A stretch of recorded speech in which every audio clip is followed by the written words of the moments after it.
ပါဆရာဆရာမနဲ့ကျောင်းသားတို့အားလုံးမင်္ဂလာပါကျွန်တော် group B တင်ဆက်ပေးမယ့်အကြောင်းအရာလေးတော့ပြည်ထောင်သူနဲ့အနက်တိတ်ပဲတူညီနီးစပ်ပုံဆိုတဲ့အကြောင်းအရာလေးပဲဖြစ်ပါတယ်ကျွန်တော်အရင်ဆုံးမိတ်တင်ဆက်ပေးမယ့်အကြောင်းအရာလေးဆရာကြီးမောင်ခင်မင်းတနုဖြူဤကိုရေးအကျဉ်းပဲဖြစ်ပါတယ်ဆရာကြီးကို1942ခုနှစ်ဇန်နဝါရီ2ရက်နေ့တွင်ဒနုဖြူမြို့နယ်ကျုံတနီကျွော်၌အဖဦးရမနှင့်အမိဒေါ်စောတင်တို့မှဖွားမြင်တယ်အမိရင်းမှာဦးခင်အေးဖြစ်တယ်1954ရန်ကုန်မြို့မြူနီစပီပညာရေးအဖွဲ့ကစစ်ဆေးတဲ့ဆရာတော်ဗန်စာမိုးပွဲကိုပထမဆင့်မြေအောင်မြင်တယ်1959တသမလည်းနဲ့အလယ်ပညာစုစကောလာရှစ်ဆောင်ပွဲတွင်လည်းအမှတ်များဆုံးမြေအောင်မြင်တယ်စာနယ်ဇင်းများဆောင်းပါးများရေးခဲ့တယ်1959တက္ကသိုလ်ဝင်ဆောင်ပွဲတွင်တပြည်လုံး၌မြန်မာစာအမှတ်များဆုံးမြေထူးချွန်စွာအောင်မြင်တယ်။အတန်းတိုင်း၌လည်းထူးချွန်စွာအောင်မြင်တယ်။1963ရန်ကုန်တက္ကသိုလ်မှဝိစာပွဲအထွေထွေဂုဏ်ထူးရရှိခဲ့တယ်။1969မဟာဝိစာပွဲဂုဏ်ထူးရရှိတယ်။2000နှစ်အောက်တိုဘာ19ရက်နေ့တွင်ကျင်းပတဲ့ရန်ကုန်တက္ကသိုလ်105ကြိမ်မြောက်ပွဲနှင်းသက်ပင်အခမ်းအနားတွင်ဂုဏ်ထူးဆောင်ပါကူကချီးမြှင့်အပ်နှံခြင်းခံရတယ်။1963ခုနှစ်မှာတော့ပသိမ်ကောလိပ်မြန်မာသာဌာနမှာနီးပြရာလူနဲ့စတင်ပြီးတော့တာဝန်ထမ်းဆောင်ခဲ့တယ်။ပသိမ်ကောလိပ်ရန်ကုန်ဝိဇာနဲ့သိပ္ပံတက္ကသိုလ်ဒဂုံတက္ကသိုလ်ပြည်ဒီဂရီကောလိပ်နဲ့ရန်ကုန်တက္ကသိုလ်တို့မှာလက်ထောက်ကတိကတွဲဖက်ပါမောက္ခနဲ့ပါမောက္ခရာထူးတွေနဲ့အသီးသီးတာဝန်ထမ်းဆောင်ခဲ့တယ်။1989ခုနှစ်မှာတွဲဖက်ပါမောက္ခအဖြစ်နဲ့တာဝန်ထမ်းဆောင်တဲ့အချိန်မှာပညာရေးဝန်ကြီးဌာနရဲ့တာဝန်ပေးချက်အရဂျပန်နိုင်ငံကအိုဆာကာနိုင်ငံခြားဘာသာသင်တက္ကသိုလ်မှာမြန်မာစာဧပါမောက္ခအဖြစ်2နှစ်တာဝန်ထမ်းဆောင်ခဲ့တယ်။2002ခုနှစ်မှာတော့ရန်ကုန်တက္ကသိုလ်မြန်မာစာဌာနပါမောက္ခဌာနမှူးအဖြစ်နဲ့နိုင်ငံဝန်ထမ်းဘဝနေပြီးတော့အငြိမ်းစားယူခဲ့တယ်။1988ခုနှစ်မှာစာပေဗိမာန်စာမှုစုပြိုင်ပွဲမှာမြန်မာစကားမြန်မာစာရုပ်ပုံလာစာမှုနဲ့တုဒပဒေတာဝိဇာပညာရပ်မှာပထမဆုရခဲ့တယ်။2002ခုနှစ်မှာတော့နှစ်40ဘွားမှတ်တိုင်များစာအုပ်နဲ့မျိုးသားစာပေစုစာပဒေတာဆုရရှိခဲ့တယ်။2003ခုနှစ်မှာထိုင်းနိုင်ငံကျူလာလောင်ကုန်းတက္ကသိုလ်မှာနိုင်ငံတကာရသစာပေဆွေးနွေးပွဲမှာမြန်မာ post colonial literature ကို၎င်း2004ခုနှစ်ထိုင်းနိုင်ငံဇင်းနယ်မြို့မှာကျင်းပတဲ့ဘာသာစကားသင်ကြားရေးဆွေးနွေးပွဲမှာ Science Phonological Problem in Teacher Myanmar or a Foreign Language in Foreigners ဆိုတဲ့စာတမ်းတွေကိုတည်တည်ဖတ်ကြားခဲ့တယ်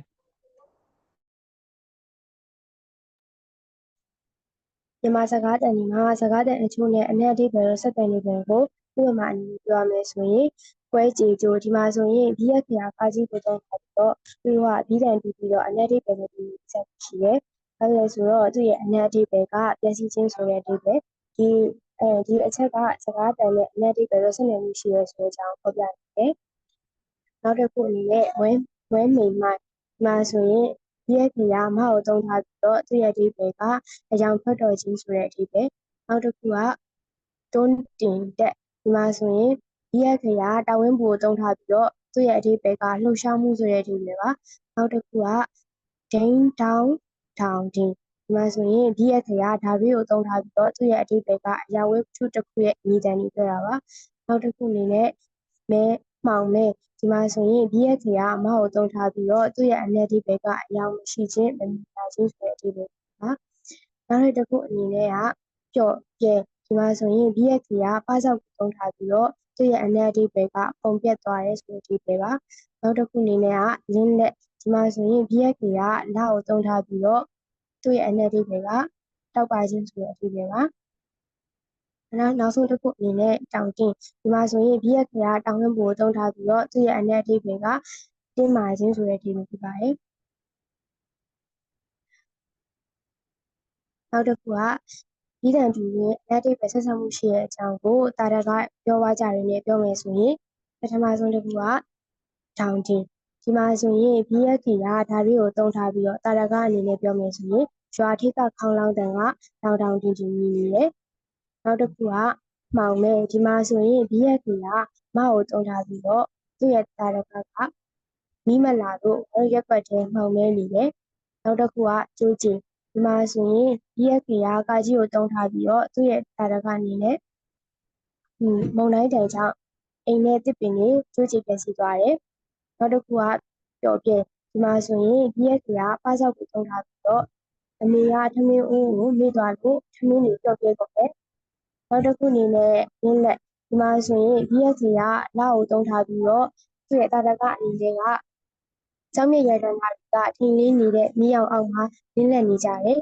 နောက်ဆုံးတစ်ခုအနေနဲ့ကတောင်တင်းဒီမှာဆိုရင်ဘီရက်ခရာတောင်ဝင်းဘူကိုသုံးထားပြီးတော့သူ့ရဲ့တာရကအနေနဲ့လေ့ကျင့်ခန်းလုပ်ထားလို့ ခြေတွေလက်တွေတောင်းတင်းနေတယ် ဟုတ်ကဲ့အခုဆိုရင်တော့ကျွန်တော်တို့ group B ရဲ့တင်ဆက်မှုလေးကဒီမှာတင်ပြီးဆုံးပါပြီနောက်တော့မေးကြဆရာမနဲ့ကျောင်းသားကျောင်းသူအားလုံးကျေးဇူးတင်ပါတယ်အားလုံးပဲတာတဲ့နေ့လေးဖြစ်ကြပါစေ